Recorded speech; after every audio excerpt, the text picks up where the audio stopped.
아브라함은 하나님께 약속을 받았지만 약속이 지연되는 것 같은 시간 속에서 결국 인간적인 방법으로 이스마엘을 얻게 됩니다. 그 결과 하나님의 나라가 세워져야 할 가정 안에 오히려 이 땅의 논리가 들어오게 되었고 관계는 깨어지고 말았습니다.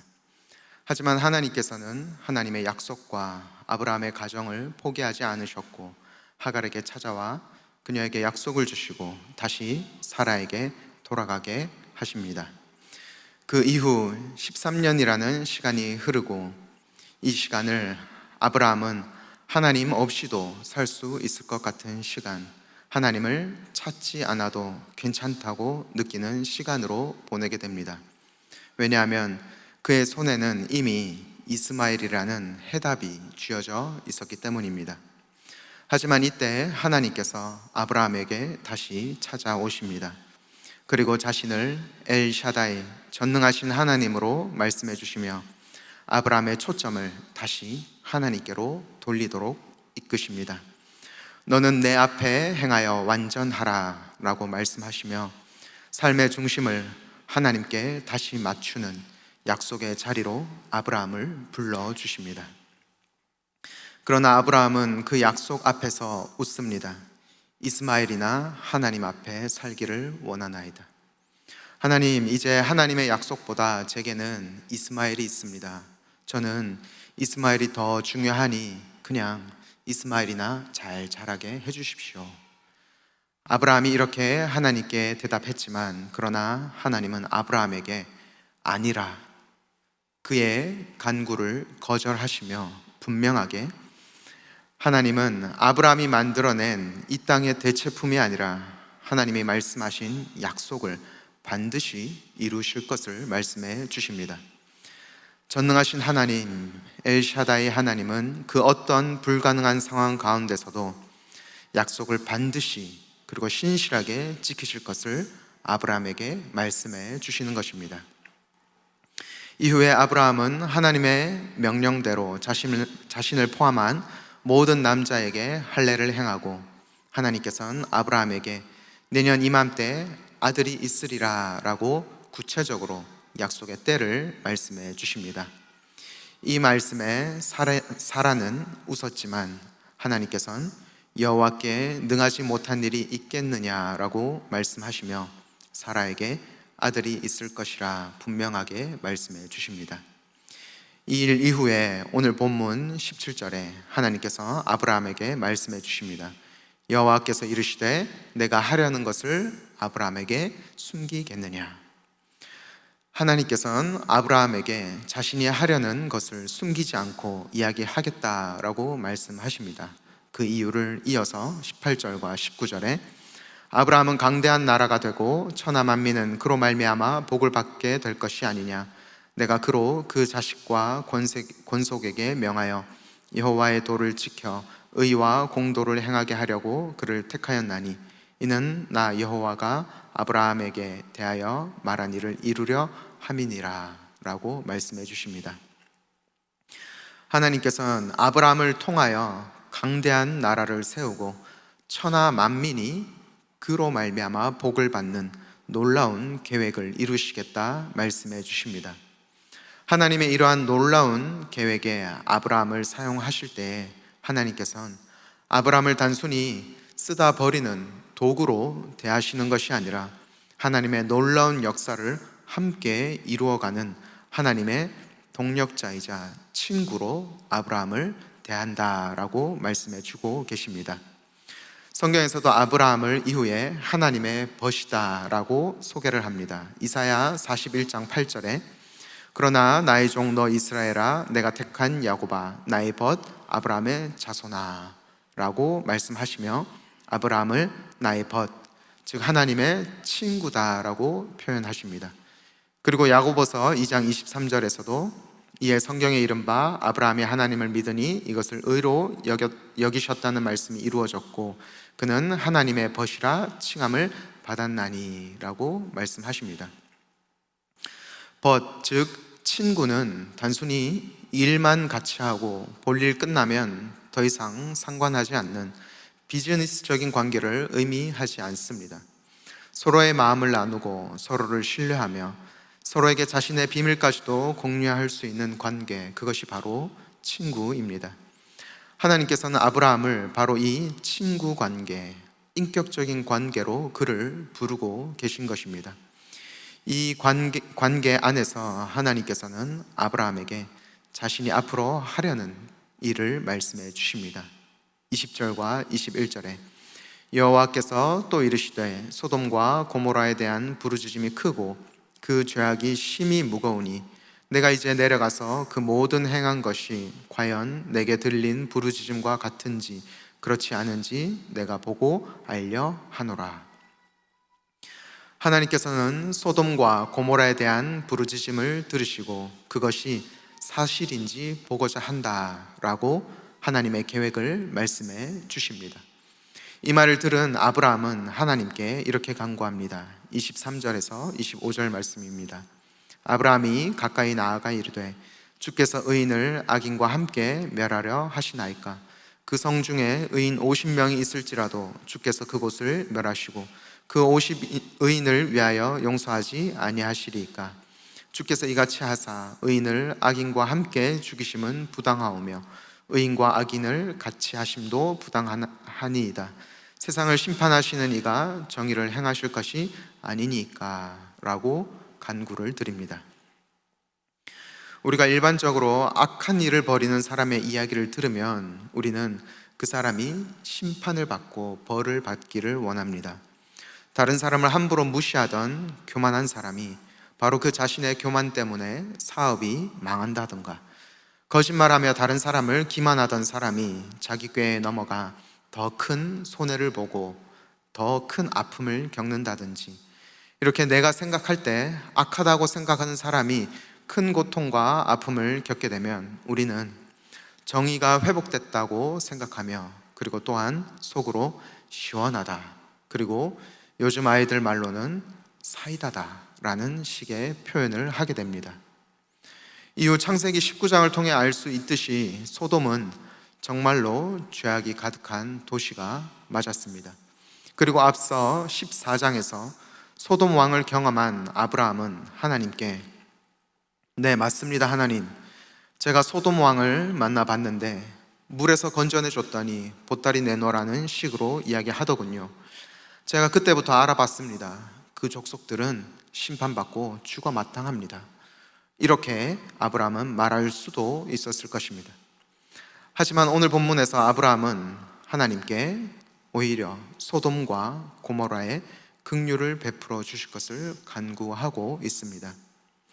누군가는 소돔에 아브라함의 조카 롯이 있기 때문에 아브라함이 이렇게 간구한다고 이야기하기도 하지만, 첫째로 아브라함과 롯은 이미 앞서 갈라섰고, 둘째로 아브라함의 간구에서 롯의 이름이 등장하지 않는 것을 통하여 아브라함의 간구가 단순히 자기 가족을 살려달라는 간구가 아니라 이를 넘어 소돔과 고모라 그 지역을 위하여 긍휼한 마음으로 간구하는 기도라는 것을 알 수 있습니다.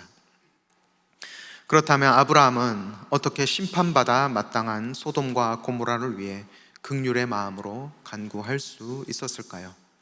아브라함이 긍휼로 간구할 수 있었던 이유는 그가 죄악된 소돔과 고모라에 자신의 초점을 맞추는 것이 아니라 하나님께 초점을 맞추고 있었기 때문입니다. 앞서 읽었던 25절을 다시 보시면 주께서 이같이 하사 의인을 악인과 함께 죽이심은 부당하오며 의인과 악인을 같이 하심도 부당하니이다. 세상을 심판하시는 이가 정의를 행하실 것이 아니니까 라고 하나님께 간구하는 것을 볼 수 있습니다. 아브라함은 지금 단순히 하나님, 저 사람들 불쌍하니 그냥 한번 살려주십시오, 한번 봐주십시오 라고 감정적으로 호소하고 있는 것이 아닙니다. 그는 하나님의 이름과 하나님의 성품을 붙들고 하나님께 초점을 맞추고 기도를 하고 있는 것입니다. 하나님은 정의로우신 분이십니다. 하나님은 의로운 재판장이십니다. 하나님의 이름에 합당하게 행하는 하나님의 성품을 드러내 주십시오. 이렇게 아브라함은 간구하고 있는 것입니다. 우리는 기도할 때 우리의 초점이 상황과 문제에 맞춰져 기도할 때가 많습니다. 소돔과 고모라 혹은 이 문제나 이 상황, 내 눈앞에 있는 이것이 너무나 커 보이니 그 너머 역사하시는 하나님이 아니라 이 상황과 이 문제에 우리의 초점이 맞춰지곤 합니다. 당연히 우리는 우리가 가지고 있는 문제와 상황, 눈앞에 있는 것을 가지고 하나님께 기도해야 합니다. 하나님은 우리의 좋은 아버지시고 우리의 문제를 해결해 주시는 좋으신 분이시기 때문입니다. 하지만 우리의 기도가 상황과 문제에 함몰되어 이곳에 하나님을 끌고 내려오는 기도가 된다면 우리의 기도는 하나님을 나의 소원 성취 도구로 사용하는 저급한 기도가 되고 말 것입니다. 우리가 하나님을 끌고 내려오는 기도가 아니라 하나님께 초점을 맞추고 오히려 이 상황과 문제를 하나님 앞에 가지고 나아가 올려드리는 기도를 드릴 때에 우리는 하나님을 향한 초점을 잃지 않을 수 있습니다. 예수께서도 제자들에게 기도를 가르쳐 주실 때 하늘에 계신 우리 아버지여 라고 하나님을 부른 다음 가장 먼저 이름이 거룩히 여김을 받으시오며 라고 기도하게 하셨습니다. 하나님과 가까워질수록 우리는 내 왕국보다 하나님 나라를 더욱 소망하며 꿈꾸게 되고 내 이름보다 하나님의 이름이 드러나기를 간구하게 됩니다. 왜냐하면 이 문제를 내가 내 시선으로 혹은 내 힘으로 이를 해결하려 한다면 결코 답을 얻을 수 없지만 이 문제를 하늘에 계신 하나님의 손에 올려놓을 때 우리는 불가능한 일을 행하시는 엘샤다의 하나님을 발견하기 때문입니다. 아브라함의 기도 또한 마찬가지입니다. 아브라함이 지금 드리는 기도는 표현만 다를 뿐 이렇게 기도하는 것과 같습니다. 하늘에 계신 우리 아버지여 이름이 거룩히 여김을 받으시오며. 아브라함의 기도에 하나님께서는 소돔 성읍 가운데 의인 50명을 찾으면 이 지역을 용서해 주실 것이라 말씀해 주십니다. 하지만 아브라함은 여기서 멈추지 않고 하나님께 다시 아뢰입니다. 28절에 50의인 중에 5명이 부족하다면 그 5명이 부족함으로 말미암아 온 성읍을 멸하시리이까 이르시되 내가 거기서 45명을 찾으면 멸하지 아니하리라. 아브라함이 하나님께 다시 이렇게 간구하는 것입니다. 하나님, 만약 50명 중에 딱 5명이 부족하면 어떡합니까? 그 5명 부족함으로 말미암아서 이 성읍을 심판하시는 것입니까? 라고 아브라함이 한 번 더 아뢰자 하나님께서는 그렇다면 45명을 찾으면 멸하지 않겠다라고 아브라함의 간청을 들어주십니다. 그러나 아브라함은 여기서 멈추지 않고 이어서 그러면 40명이면 어떡합니까? 그리고 또 이어서 30명이면 어떡합니까? 20명이면 어떡합니까? 10명이면 어떡합니까? 라고 하나님께 계속해서 간구를 이어갑니다. 하나님께서는 아브라함의 이 간구를 들으시고 마지막 10명을 찾으면 멸하지 아니하겠다라고 그의 간청을 들어주십니다. 어찌 보면 아브라함의 이러한 끈질긴 간구가 무례하게 보이기도 합니다. 하나님이 말씀하신 것에 토를 다는 것처럼 보이기도 하고 하나님과 감히 흥정을 하려는 것처럼 보이기도 합니다. 하지만 이러한 아브라함의 끈질긴 간구는 아브라함이 소돔과 고모라 땅을 놓고 진심으로 하나님께 그가 간구하고 있다는 것을 발견하게 됩니다. 아브라함은 단순히 내가 저 땅을 위해서 기도했습니다. 나는 기도했으니 이제는 나는 더 이상 생각하지 않겠습니다. 이렇게 기도하는 것이 아니라 정말 진심으로 그 땅의 백성을 위해 그 지역의 사람들이 살아나기를 위하여 하나님께 계속해서 끈질기게 기도하고 있는 것입니다. 그러나 또한 아브라함은 이렇게 끈질기게 기도하면서도 하나님 앞에서 겸손함을 잊지 않았습니다. 27절에 아브라함이 대답하여 이르되 나는 티끌이나 재와 같사오나 감히 주께 아뢰나이다. 그리고 또 30절에 아브라함이 이르되 내 주여 노하지 마옵시고 말씀하게 하옵소서. 31절에 아브라함이 또 이르되 내가 감히 내 주께 아뢰나이다. 그리고 32절에 아브라함이 또 이르되 주는 노하지 마옵소서. 내가 이번만 더 아뢰리이다. 아브라함은 하나님께 소돔과 고모라 땅을 위해 끈질기게 기도하면서도 하나님의 하나님 되심을, 자신이 티끌과 재와 같으며 감히 하나님께 간구할 자격이 없는 존재라는 것을 결코 잊지 않았습니다. 그렇게 아브라함은 이후 자신의 간구와 달리 소돔과 고모라가 심판을 받아 멸망했지만, 이후 성경에서 그가 이에 대해 하나님께 따지거나 원망하는 장면이 등장하지 않는 것을 보게 됩니다. 왜냐하면 아브라함은 기도를 통해 내 뜻대로 하나님을 조종하려 한 것이 아니라 하나님과 인격적으로 교제하며 하나님께서 하나님의 뜻을 이루시는 것이 가장 좋은 길이라는 것을 겸손히 신뢰하고 있었기 때문입니다. 오늘 본문에서 아브라함이 하나님께 간구하는 모습, 그리고 아브라함이 하나님께 나아가는 모습을 통하여 우리는 하나님과 친밀한 관계를 누리는 하나님의 벗이 어떠한 사람인지 그 특징을 발견할 수 있습니다.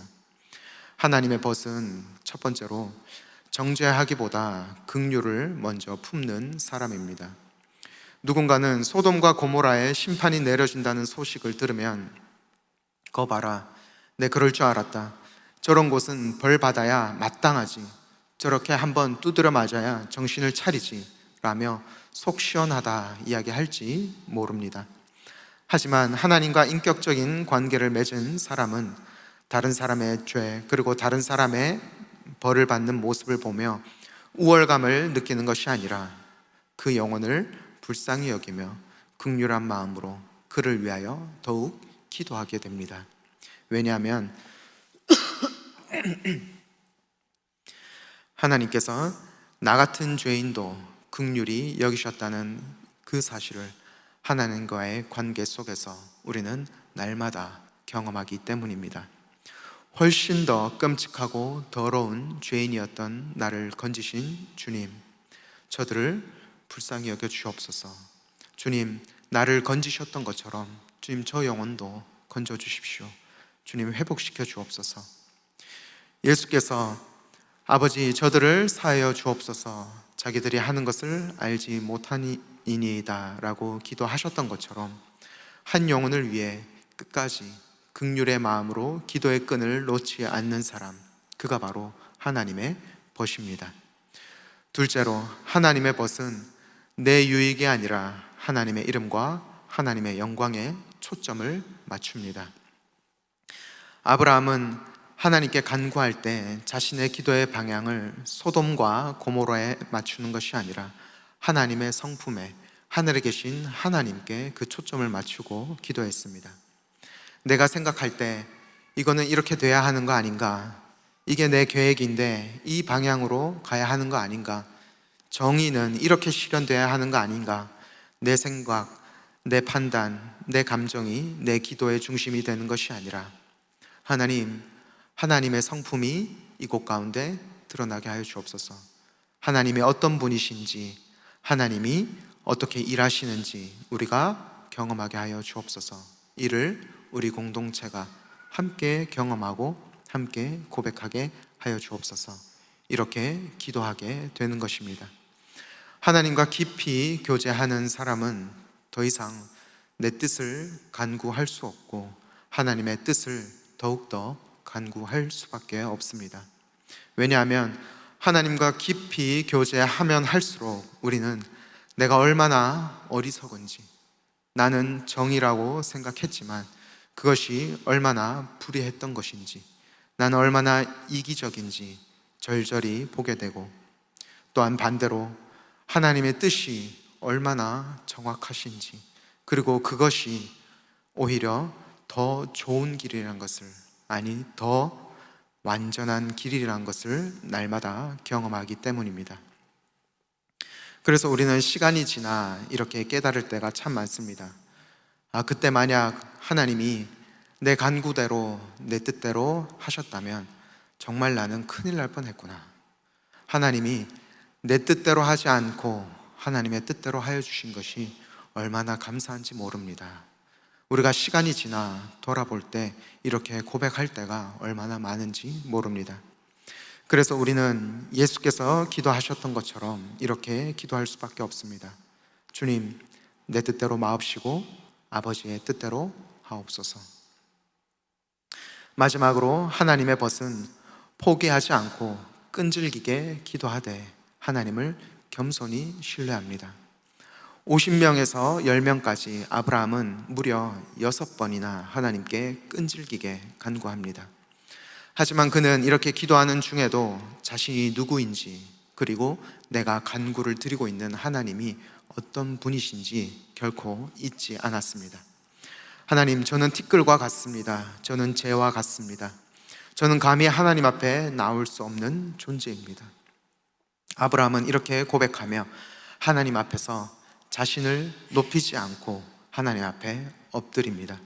그는 자신의 잘남과 공로를 붙들고 하나님께 주장하는 태도로 나아가지 아니하고, 그는 자신의 모든 것을 철저히 내려놓고 오직 이 부족한 나의 기도를 들어주시는 하나님의 은혜, 이것 하나만 바라보고 하나님 앞으로 나아갔습니다. 그렇기에 아브라함은 자신의 기도가 응답되지 않는 것처럼 보인다 할지라도 그는 하나님께 원망하거나 하나님께 따지지 않습니다. 하나님과 친밀한 사람은 기도의 응답이 더딜지라도 원망하거나 혹은 하나님을 떠나지 않습니다. 하나님 곁에 머무는 것, 하나님과 함께하는 이 시간 자체가 이미 은혜이고 우리에게 가장 큰 기쁨이라는 것을 알기 때문입니다. 우리는 하나님께 기도할 때 그 결과가 어떠하든지 항상 감사하며 기뻐할 수 있습니다. 왜냐하면 좋으신 나의 친구, 나의 하나님이 그 어떤 결과 가운데서도 가장 좋은 길로, 가장 선한 길로 우리를 인도하실 것을 우리가 신뢰하기 때문입니다. 전능하신 하나님께서 아브라함을 벗이라 부르셨던 것처럼 우리 또한 그리스도 안에서 하나님이 우리를 벗으로 불러주셨습니다. 요한복음 15장 15절, 이제부터 너희를 종이라 하지 아니하리니 종은 주인이 하는 것을 알지 못함이라. 너희를 친구라 하였노니 내가 내 아버지께 들은 것을 다 너희에게 알게 하였음이라. 예수께서는 우리를 종이 아니라 친구라 불러주십니다. 하나님과 비즈니스적인 관계 혹은 주인과 노예의 복종 관계가 아니라 인격적인 관계를 맺는 사랑의 자리로 우리를 불러주시는 것입니다. 하나님께서 우리를 친구로 불러주시고 인격적인 관계를 맺는 이 자리로 불러주시는 것은 하나님이 우리를 너무나 사랑하신다는 말씀이며 동시에 우리 또한 하나님을 사랑해야 한다는 말씀입니다. 그러나 우리가 하나님의 친구가 되었다는 것이, 그리고 하나님과 사랑을 나누게 되었다는 것이 하나님을 함부로 대해도 된다는 말씀은 아닙니다. 우리가 아무리 격이 없이 친한 사이라 할지라도 서로 반드시 지켜야 하는 것이 있듯이 우리는 하나님 앞에 나아갈 때 내가 티끌과 같은 존재라는 것을, 내가 아무런 자격이 없는 자라는 것을 우리는 결코 잊어서는 안 될 것입니다. 그리고 또한 내가 창조주 하나님 앞에 선다는 것을, 그 하나님 앞에 내가 아뢰며 간구하고 있다는 것을 우리는 잊어서는 안 될 것입니다. 죄로 왜곡된 이 땅에서 우린 서로 가까워지다 보면 서로를 잘 알다 보니 서로를 함부로 대하고 그로 인해 인격적인 관계가 무너지는 경우가 종종 있습니다. 하지만 하나님 안에서의 진정한 인격적인 관계는 그렇지 않습니다. 서로 잘 알기에 함부로 대하는 것이 아니라 오히려 상대를 어떻게 대해야 하고 어떻게 존중해야 하는지 더 바르고 더 잘 알게 되는 것이 바로 참된 인격적인 사랑의 관계입니다. 지금 저에게 가장 가까운 사람, 저에게 가장 친한 사람은 바로 제 아내입니다. 그렇기에 제 아내를 대할 때 만약 제가 가깝다고 해서, 친하다고 해서 제가 아내를 함부로 대한다면 이 인격적인 관계는 금방 무너지고 말 것입니다. 아내가 얼마 전에 저에게 콩물을 만들어 준 적이 있었는데 그 콩물이 제가 먹기에 너무 짰습니다. 그래서 만약 제가 아내가 저와 가깝다고 생각이 들어 아내에게 함부로 말을 한다면 이 일이 우리 서로 사랑하는 관계 가운데 큰 어려움으로 다가오게 될 것입니다. 콩물을 먹고 아이고 콩물이 왜 이렇게 짜냐, 아니면 콩물이 바닷물로 내렸냐, 이런 식으로 아내에게 말을 한다면 이것이 우리의 관계에 큰 어려움이 될 것입니다. 하지만 다행히도 저는 아내에게 여보, 다음부터 소금을 절반만 넣어도 될 것 같아요 라고 이야기하니 아내가 저에게 합격이라 이야기했습니다. 그래서 분명히 짜다는 말, 그리고 이것에 소금을 좀 덜 넣었으면 좋겠다는 말, 같은 말을 했지만 서로가 서로를 더 알아가면 알아갈수록 우리는 같은 말도 서로를 더 사랑하고 서로를 더 존중하게 되는 것을 참된 인격적인 관계 안에서 우리는 배워가고 있습니다. 우리 인격적인 관계라는 것은 서로 가까워지면 가까워질수록, 서로 알아가면 알아갈수록 상대를 더 이해하게 되고 상대를 더 존중하게 됩니다. 하나님과 우리의 관계 또한 마찬가지입니다.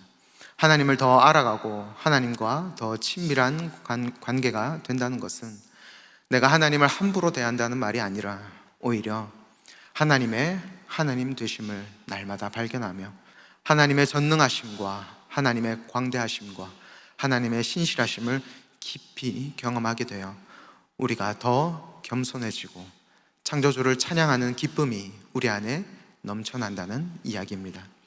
사랑하는 성도 여러분, 우리가 내 뜻이 이루어지지 않아도 여전히 평안을 누리며 하나님과 인격적인 관계를 유지할 수 있는 이유는 전능하신 하나님께서 오늘도 우리의 친구가 되어주시고 우리와 함께 하고 계시기 때문입니다.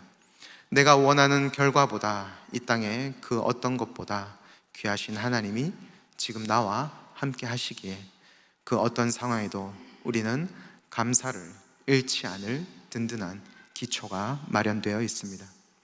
그러므로 내 뜻을 주장하고 내가 원하는 것을 얻어내기 위한 기도가 아니라 하나님의 뜻을 발견하고 하나님과 친밀한 관계를 누리는 이 시간 자체가 복된 기도로 나아가는 우리가 되기를 소망합니다. 정죄보다 긍휼을 품고 내 영광보다 하나님의 영광을 구하며 내가 원하는 결과보다 하나님과 함께하는 이 시간 자체를 더욱 귀히 여김으로 나를 친구 삼아주신 하나님과 겸손히 동행하는 저와 여러분이 되기를 주님의 이름으로 축복합니다. 이 시간 함께 찬양하며 나아가도록 하겠습니다. 우리 나 무엇과도 주님을 바꾸지 않으리. 우리 함께 찬양하며 고백할 때 주님, 다른 어떤 결과를 구하기보다 주님과 함께하는 이 시간을 주님 우리가 누리게 하여 주옵소서. 내가 하나님의 신실한 친구가 되게 하여 주옵소서. 우리 함께 고백하며 나아가도록 하겠습니다. 나 무엇과도 주님을 바꾸지 않으리. 다른 어떤 은혜 구하지 않으리. 오직 주님만이 내 삶의 도움이시니 주의 얼굴 보기. 한 번 더 고백합니다. 나 무엇과도 주님을 바꾸지 않으리. 다른 어떤 은혜 구하지 않으리.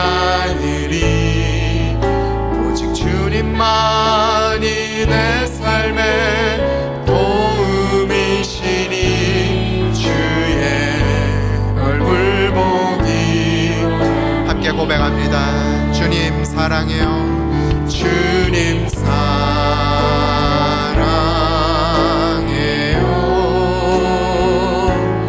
온 맘과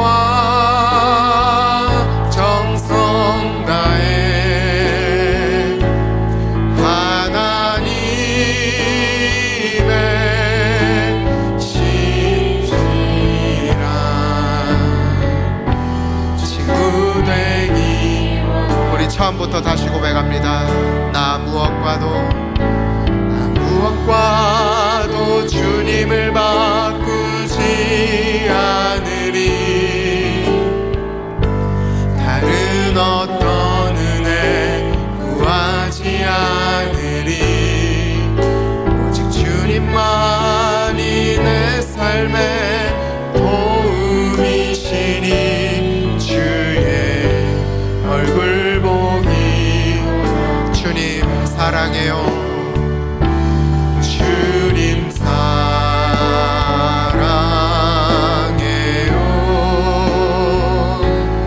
온 맘과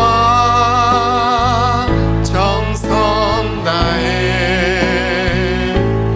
하나님의 신실한 친구 되기. 주님 사랑해요. 주님 사랑해요.